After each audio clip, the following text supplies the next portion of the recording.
1, 2, 3, 4.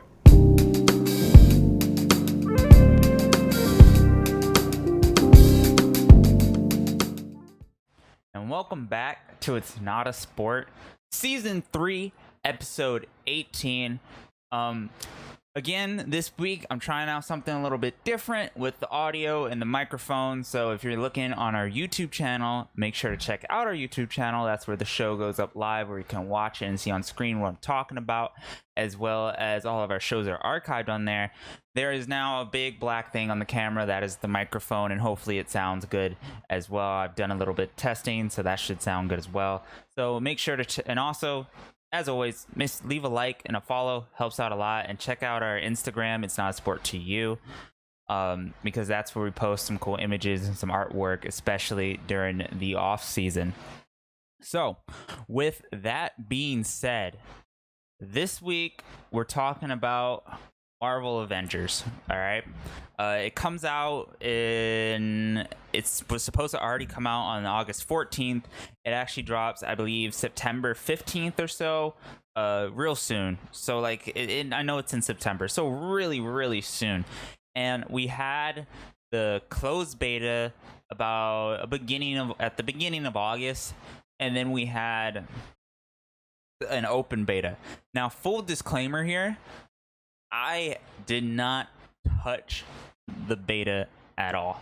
So I'm not going to talk about it as a gameplay experience, how the combat or how level design or any of that stuff is, because I didn't experience it, and I feel like I cannot give good information on those aspects of the game unless I experience it.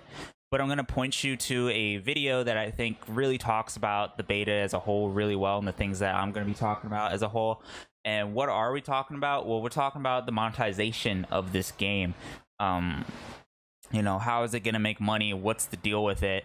And why is it really concerning? Why you should hold off on pre-ordering it, I think, honestly. And why it's going to be interesting. Really interesting. Because we can only say that the most successful Marvel game of current time has been Marvel Spider-Man. And now they're going about it in this game where they got this Marvel title. And it's very different approach from Marvel Spider-Man. So it's going to be really interesting to see how this one plays out. And that's why I want to talk about it. So we're talking about the monetization of this game. And the first thing, I want to go back a little bit to when this game was announced, I believe in 2018 or 2019's E3. And I saw it, and they showed you play it in the beta. It's like the mission on the bridge and the setting of the story, and there was a lot of feedback of it and how I felt about this game. Because how I felt about it, and they explain it, this game, as it's something close to Destiny, where it's supposed to be games as a service, as all games want to be, as we talked about like on last week's show, where you want your money to keep going up rather than it starts when the game releases and it goes down. You want to keep going up on the chart. So we talked about that last week's show. And games as a service helps with that. It's a steady income if you do a games as a service model. But it doesn't really work here as an Avengers, gear looter shooter sort of ordeal sort of thing. It's really weird. And when they first announced it, that it was going to be games as a service, and that was the model that they decided to go with, I knew that it was going to be really heavily monetized. And the reason because of that is not because it's a new type of game like Anthem. It's not like Anthem. It is an Avengers game. And Marvel's Avengers is a huge IP to have, just like Star Wars. EA tried to milk Star Wars for years, and it didn't really work out until they eventually, gave the players what they wanted, a good Battlefront 2 and a good solo Star Wars game, and that's where it is. And now, Square Enix kind of got the publishing rights to it, and they put Crystal Dynamic on it, and here we are today with Marvel's Avengers. The Avengers is a huge IP. Like, that's the first kind of red flag that this game was going to be a looter shooter, games as a service model with the Avengers IP and that name, because it's so big, and of course they want it to milk it as much as possible, that those were just red flags to me, and they should have been red flags to everyone with the brain. Now, of course, there's going to be your diehard community. I like the Avengers. I like the movies they do. Black Panther and Iron Man 1 are some of my favorite movies, but I'm still very concerned when it comes to what I want to support with my money, because you could phrase it like that, and what I want to see good and bad. And just because how they went about this game, where if they came to me as like, oh, this is a solo, maybe Arkham Spider-Man experience, then I would be a little bit on board. But because they did this games as a service model, there's a lot of red flags there. Anyway, we're just going to get into some of those red flags that I think should be pretty obvious, but maybe not so much if you didn't play the beta. I'm going to be using some YouTubers videos because they're videos I watched, and I like these YouTubers a lot. The first one is Alana Pierce. She works for a news organization on YouTube that does some really good stuff. She also does some really good stuff, so check her out. And this is the first screenshot that I'm using, just from, and you could just kind of see it on her face. It forces you to have a Square Enix account, straight up. When she launched the beta, you had to have a Square Enix account in order to play. Now, this isn't that much of a red flag. It's cool. It's, it's whatever, but it's not that big of a deal. But it's really what comes afterwards that really just blew my mind with the Square Enix account. So you have to make a Square Enix account to play the game. That's cool. There's a lot of, games that you have to have accounts to play. So from there, after she makes the account, though, you get a Fortnite pop-up. All right. So this is, if the announcement wasn't the first huge red flag, this is the second. Okay, where we already know Fortnite is a huge phenomenon with kids, of course. Marvel Avengers is huge with kids, of course.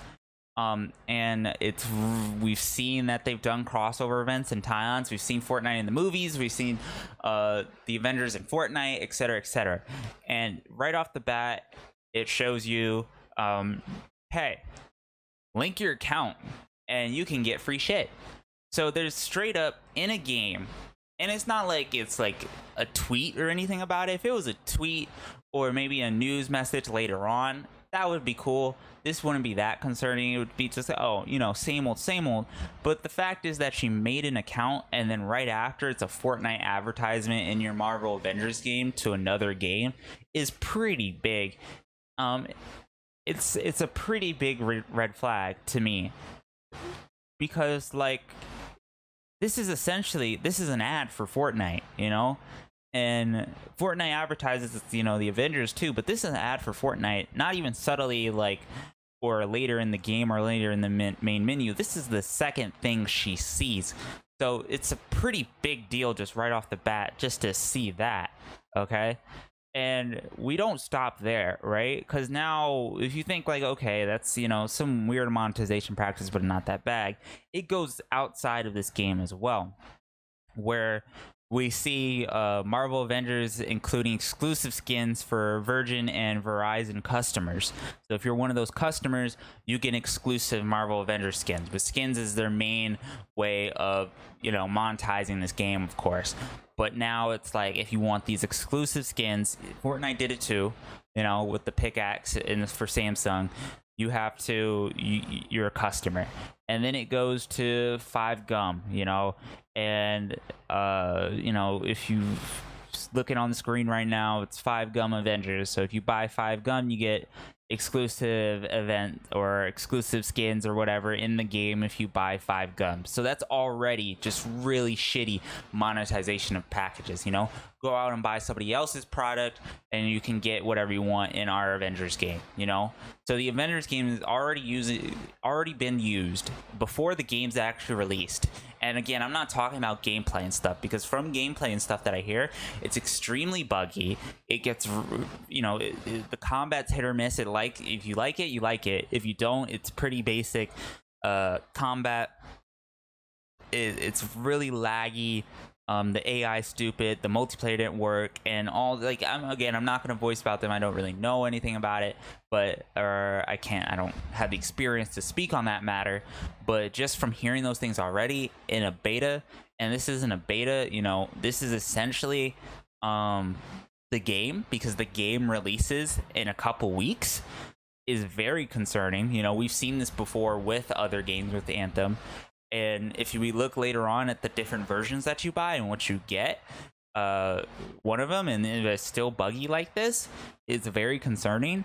And the fact that there's already advertisements for 5Gum and Verizon and who knows what else is also very concerning. And that's just talking red flags outside of the game. Okay, so now we move on a little bit, and again, this is the video that I'm going to direct you to. It's a video called Marvel's Avengers. It's the most risky pre-order of 2020 beta impressions. It's by Skill Up. I really enjoyed this video. I think it's the best one out there that I've seen. It sums up exactly what some of the concerns of this beta can be, and I think a really good point that he pointed out in this video is this sort of battle pass system. So skins are the main exclusive of how they're gonna make money. Skins for these characters, for Iron Man, for Thor, for Hulk, etc., right? And along with the exclusives that, like, Spider-Man's exclusive, the Verizon exclusive, the 5Gum exclusive, whatever that is. So in the game, they have a battle pass system to earn, different skins and emotes or whatever. And it basically has a cap. You can't work through it as much as you can. You have an XP cap, which means you can only earn a certain amount of XP per day, and then you can spend currency to refresh that so you can make more of it. And what he pointed out to me, especially on screen, is that a lot of the stuff is labeled free on the battle pass, and it's a free battle pass, but then it leaves a lot of space underneath for things that you can buy. So like, it labels it free just like a normal battle pass, and underneath is paid shit that you can pay for, and that's there in this free battle pass. Especially you're looking at the YouTube video on the screen, it's there. And that's actually a huge concern for me, because we're having a battle pass for characters, okay, and then you have a cash shop as well. Okay, the gear that you earn in the game, especially for a gear looter shooter games as service in 2020, like, one of the best part about going for Destiny and earning the guns and earning the gear is that it shows up on your character, and you can customize what your character looks like. That goes for any MMO RPG looter experience. Even Borderlands, shows all the gear that you have on your character with the skins, and this game doesn't have that. It just has the skins, and then it has the battle pass, and it wants you to pay money. All right, and then from there, this is again just the video that I want to advertise again. We go into what are the different price tags. What do you get when you buy different versions? Okay, so first, standard version, you get the game, you get early beta access. So first off, I don't think to play a beta, you shouldn't have to buy it. They kind of stopped doing this, but this is scummy. You shouldn't have to buy, because if you pre-ordered the game already, you got early beta access that eventually became free anyway. So whatever, that's cool. And then you get Marvel Legacy Outfit Pack. Okay, some outfits, some nameplates, and a Miss Marvel emote. That's cool. That's all right value for the standard game. Now, if we go to the exclusive version, which now we're probably it's probably $80 like normal. You get the game, you get the beta access, you get 72 hours early access. So this is weird to me, right? So if you buy the $80 version, you get to play the game 72 hours before everyone else. I've actually never seen a game do this before. I would actually like to know if a game other than this game has done this before. And I may sound like I'm criticizing it, but I'm just trying to voice a lot of concerns so people aren't blindly going into this, and especially pre-ordering this. Like, when I pre-ordered The Last of Us 2, it was a safe pre-order. Yes, was I manipulated to I didn't know what I was going to get, but I knew exactly what I was, paying for, a solo story experience. But here in the Avengers, and especially with the beta that has already alerted a lot of red flags, is this worth paying for? 72-hour early access, I don't think that's worth $80. Along with Miss Marvel nameplate, okay, 1,000 credits. So I'm assuming that's the exclusive currency, okay. Marvel Legacy Pack, Miss Marvel Legacy Pack, and the emote. So if you spend $80, you get 1,000 credits, a nameplate, and 72 early access. All right, cool. Deluxe edition. What do we get with the $120 edition? I believe this is how much that would cost. You get the Marvel's Avengers, the game. You get early beta access, 72 early access, 6 Obsidian nameplates, whatever that is. Obsidian outfit pack, okay. Marvel Legacy outfit pack, Marvel Legacy nameplate, and Miss Marvel emote. All right, that's cool. So we get 6 Obsidian nameplates and Obsidian outfit packs. You lose the 1,000 credits, I guess, because it's not listed here on this website. So you lose that, but you get some Obsidian stuff, which they haven't. I don't know if it's out there to show us like what that looks like, but that's there.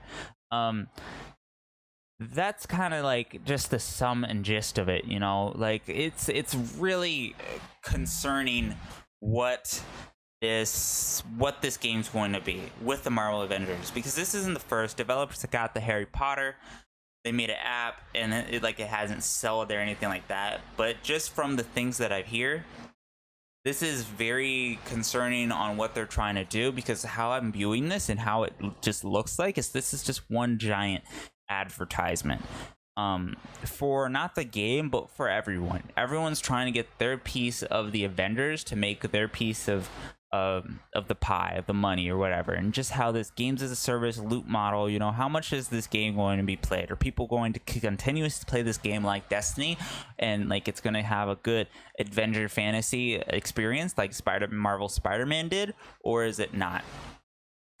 Anyway, that's really going to conclude our talk. We're going to move over to more comic book news, actually, with the DC event that happened and some esports news as well. In our news talk about games that are coming out. But again, if I was you, if you already pre-ordered a Marvel's Avengers, if you liked the beta, you liked what it offered, if you played the beta and you like what it offered, go for it. But if you haven't and you're on the fence about it, I would say hold off on it. Wait until the game comes out. Wait at least a week to see if those bugs or anything are still in there, which they probably will be.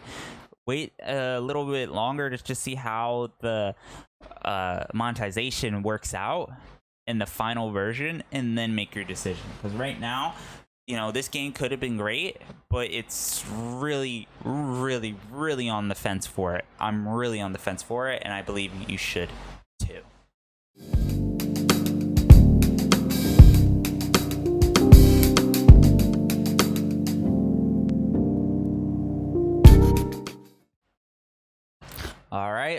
All right. So we got some really fun news this week, actually. More comic book news. So I guess you can name this episode the comic book episode. Make sure to leave a like and a comment. Again, always helps out. First off, I want to mention some stuff with Epic again, with the apples and the legal proceedings that happened. So Epic's holding, I believe, a free Fortnite Cup this weekend, actually, where you have the chance to win like exclusive skins, which is like a bad apple in a suit and a hat that says free Fortnite that's making fun of the Apple logo. So it's a full out war. And then on the Apple side, which this is really kind of scary, and in my opinion a really dick and bitchy move just overall. It's really kind of bitchy from Apple, but I just don't like Apple as a company overall.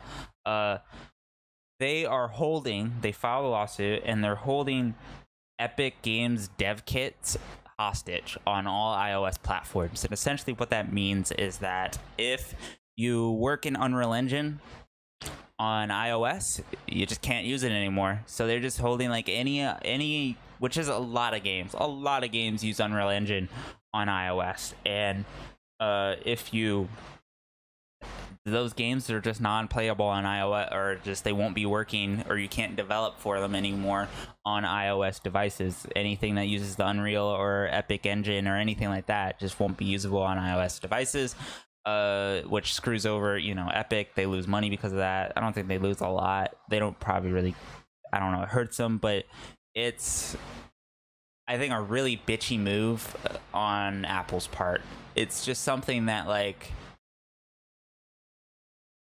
well, how dare you, call me out, on doing this. I'm gonna eat your last piece of chocolate or something like that. Just some sibling stuff that, like, your little sibling would just do to you. That's just really petty. That's kind of the move that it seems to me. And then with that, Microsoft also kind of joined the fight because they're not too happy about what Apple has been doing, how it blocked their xCloud beta, and they took that off, and they called out about that. And I think they also filed a lawsuit kind of supporting Epic and this attack on Apple, because I think that out of, the big tech companies, me personally, out of Amazon, you could say, out of Apple, Google, Microsoft, Facebook or so, I think Apple's the worst of them. So anyway, let's move on to some good news, some fun news, some epic news. We have so DC held a comic book event over the weekend, and we got the Batman teaser trailer. This is the next show or movie that they're doing for Batman. It is different from the Justice League in different universe. It's another reset that sucks. It looks like the main antagonist is going to be Anarchy, but it just looks really good. One of the praises is in the trailer, there's a fight scene where Batman beats up a dude, and there's absolutely no cuts in the fight at all, which it's really nice because, Marvel movies do this a lot where they just, they're punching and they're cut, and it gets really disorienting. It's really bad, and that just kind of became a lot of trend for bad cinematography. So that's not in the trailer, or that was something to highlight, I think, in the trailer. That was really cool, but that came out as well. And then we also had the Justice League, the Snyder Cut. We already knew about this. That'd be going on HBO. They showed this off as well. I've actually never seen the original Justice League movie, so maybe I'll watch this, and this will be good. It's coming out in 2021. So yeah, that's cool. I hope that's good. What else do we have? We have Black Adam that came out. This is just a little teaser trailer for 2021. So, I think they did do a Black Adam TV show, but or did they? I do not remember. No, Black Lightning, my bad, not Black Adam. So that's cool. Suicide Squad cast cut, so different cut of Suicide Squad. I did not like Suicide Squad. It was a fun movie, wasn't the best, but they also got that coming out for 2021 as well that they showed off, so a whole bunch of trailers for that. Now let's get into some of the gaming stuff that I really look forward to, and that was essentially they did the Suicide Squad game from Rocksteady. Came out. They did a trailer of it. I'm gonna reserve the right to comment on this, really, because it's a lot of mixture on, like, where this is gonna go. Really, just what they showed was a CGI trailer, and the CGI trailer didn't really show what gameplay was going to be. I think for some people are saying this is supposed to be like a 4-player co-op experience, which will be very interesting. See what they do. But they showed the game. Superman's bad again. Something to do with city being invaded. So you're supposed to fight the Justice League. So that's kind of, I guess, the premise of the game. So definitely check that trailer out. And then the other one was Arkham Knight, Gotham Knights, my bad, which is another game that's coming out, which is kind of the same premise again. Batman's dead. Now you play as the sidekicks or the family, and you're running around Gotham doing whatever. I believe there is actually gameplay out of this on the internet. I haven't seen it, but the trailer's out. Go check it out. This is also something to be really concerned about. I don't know how I feel about this one yet as well. Looks cool, but yeah. Some more good news. Moving on now from DC news, we have Fall Guys. It's been doing incredibly well. It got a Portal costume or something like that out, so that's really cool. Fall Guys is definitely a fun game. It's been blowing up on the radar, so I definitely think you should check that out and play the game if you haven't. A really cool kind of small post that we already kind of knew this. PlayStation struggling with launching a console in the pandemic. We already knew this. PlayStation doesn't have the firepower that Microsoft has. So just seeing this, that it's just a post them talking about like, oh, it's been kind of hard, is nothing new, but I thought something to highlight. All right, so with that being said, let's get into esports. We're gonna go quick over Overwatch League because they are going into playoffs. So we're gonna start in NA Overwatch League. In round 1, we have Houston Outlaws versus Boston Uprising, and then we have Washington Justice versus Vancouver. And if one of those teams win, they move over to round 2, and they go off against Los Angeles Gladiators versus To Be Decided, Atlanta versus To Be Decided, and Dallas versus To Be Decided. And whoever wins that, there's also a loser bracket, which is all to be decided. So whoever loses goes into the losers bracket, and whoever wins goes into the round 3 playoffs bracket, which will be Philadelphia versus To Be Decided, Florida versus To Be Decided, San Francisco Shock versus To Be Decided, and Paris versus To Be Decided. And then whoever wins from there, it's all to be decided in round 4, 5, and then the finals as well. So something cool, something I like seeing out of esports now is that they're actually adding loser brackets. Smash and the fighting game community has been doing this for forever, but it's really cool to just see mainstreams actually add the losers bracket. So in the Asia region, we have in round 1 Chengdu versus London Spitfires. And then whoever wins that gets to move over to round 2 and versus New York Excelsior or Hangzhou Spark. And then whoever wins that gets sent to the losers bracket and gets sent to round 3, which is Shanghai Dragons versus To Be Decided and Guangzhou Chargers versus To Be Decided, and then it's To Be Decided, and then it's in the finals. And then we have the grand finals bracket, which is all to be decided because no one has won their playoff regions yet. So some cool stuff out of the Overwatch League. Again, moving on now to League of Legends. In LPL, which is China, they are in playoffs and they're in their final games that will be played next week. So we're just going over that. In round 1, we had Victory 5 versus Fun Plus Phoenix. Victory 5 won, and they moved forward to quarterfinals. And then in round 1, we also had LGD Gaming versus Team WE. LGD Gaming won, moved over to quarterfinals. LGD versus IG, they 3-0 them. LGD moved over to versus JD Gaming. And Stunning versus Victory 5. Stunning won, and they moved forward to semifinals to versus Top Esports. Top Esports won 3-0, and they moved over to finals. JD Gaming won 3-1 versus LG Gaming. They move over to finals. So next week's finals in LPL will be Top Esports versus JD Gaming. So the number 1 place seed versus number 2, and then we have in 3rd place it will either be Sunning or LGD Gaming. So some really cool stuff, and then whoever wins that gets placed in the Worlds. I believe probably Top Esports has already qualified for Worlds. I do not know yet. I gotta look into that, but I don't want to talk about Worlds until all the teams are finalized, really. In LCK, they are so far behind for some reason and have yet to play playoffs. The first game excuse me, will be T1 versus Afrika Freaks.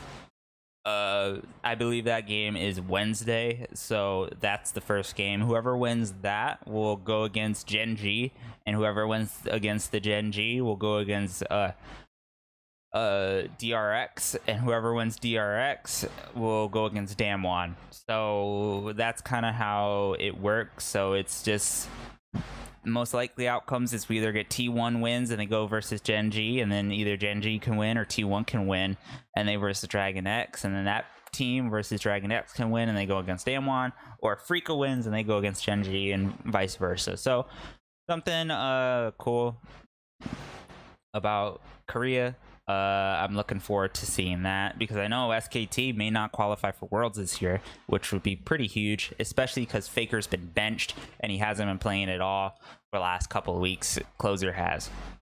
So in LCS, which is North America, we're going to start from round 1 real quick.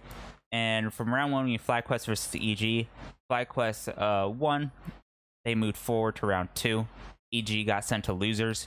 Then we had TSM versus Golden Guardians. Golden Guardians 3-0'd TSM. TSM got sent to losers, and Golden Guardians moved forward. And then losers bracket in round 1, we had Dig versus TSM. TSM won. Dig got knocked out. TSM moved forward to round 2. And losers, 100 Thieves versus EG. EG 3-0'd 100 Trash. 100 Trash is out. EG moved forward in round 2. So then we had Team Liquid versus Golden Guardians. Team Liquid 3-0'd Golden Guardians. They got all the way placed to round 4. And we had C9 versus FlyQuest. FlyQuest 3-1'd C9. FlyQuest moved forward to round 4. And then, so Golden Guardians and C9 got sent to losers. And then we had TSM versus Golden Guardians. TSM 3-2'd Golden Guardians. TSM got sent to round 3 in losers. EG versus C9. C9 3-0'd EG. C9 got sent to round 3. So next week, what do we have in North America? In round 3, we'll have TSM versus C9, which is huge. And then whoever wins that gets put forward in the losers. And then we have in round 4, we have Team Liquid versus Fly, and whoever wins that gets to go on the finals, and whoever loses that gets put in a round 4 losers, and which will most likely be FlyQuest. So FlyQuest goes to, hypothetically, let's just say it's FlyQuest, because it's probably most likely be FlyQuest. They get sent to losers, and they either go against TSM or Cloud9, depending on who wins that game. And whoever wins that game gets placed in the finals as well. So some cool stuff from NA, I guess. NA is a hard region to watch. All right, in LEC, starting from round 1, we had Rogue versus Fnatic. Fnatic 3-0'd them. They got all the way sent to semifinals. Then we had G2 versus Mad. G2 3-0'd them. They got sent to semifinals as well. And then Fnatic, or Rogue and Mad, which Rogue's in first, to be honest. And Mad's in second. That's actually hilarious, dude. That they both got sent to losers. And then SK versus Glock 04. Glock 04 3-0'd SK. So, in losers. So what do we have? We have in round 2, which will be next week's games, I believe we have Mad Lions versus Glock 04 in losers.